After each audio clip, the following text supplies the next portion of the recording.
Welcome back, Phil 301. Dr. K here. I hope you all are doing well. So we finished up our discussion of Augustine, and now we are turning to Boethius.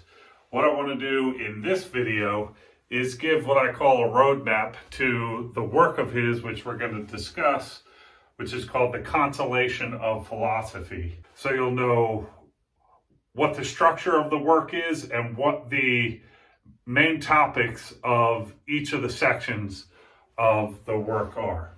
So the Consolation of Philosophy is divided into 5 books.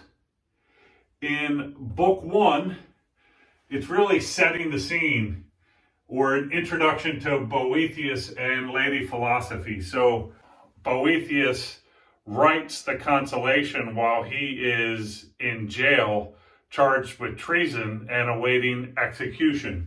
In the opening scene, you find him in jail and he's discussing his situation with the muses of poetry, and in walks Lady Philosophy and tries to help him understand the situation that he's in. So in book 1, it's really a setting of the scene. You're going to be introduced to Boethius and Lady Philosophy, which is the spirit of truth herself. Also, we're going to see Lady Philosophy's initial examination of Boethius, the diagnosis and prescription. So when she finds him, he is weeping and bemoaning his situation to the muses of poetry, and Lady Philosophy says, "Get yourself together, man. Let's think about what's going on and how you should think about your situation." Book 2 contains 3 arguments that good fortune is neither identical to nor leads to true happiness. It also contains something that I want to call the paradox of fortune, which is essentially an argument for the claim that good fortune is bad and bad fortune is good. It seems to be a paradox because we have a derivation of a claim which seems to state contradictory things, right?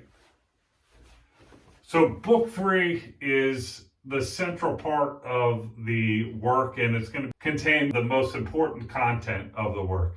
That's why I put the little star next to it. So in book 3, we're going to get a theory of true happiness, an analysis of the main ways that people try to pursue true happiness, an argument that true happiness is found in God, an argument that God is the end or goal of all things, an argument for God from goodness, and an argument that the world is ruled by God or goodness.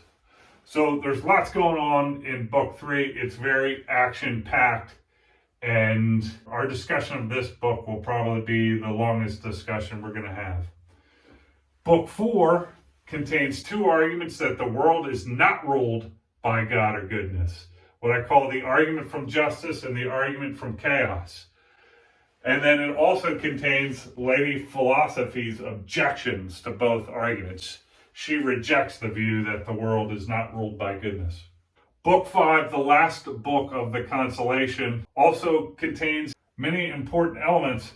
However, given all we need to cover in the semester, we probably won't get to discuss book 5. But what I want to do here is tell you what's in it.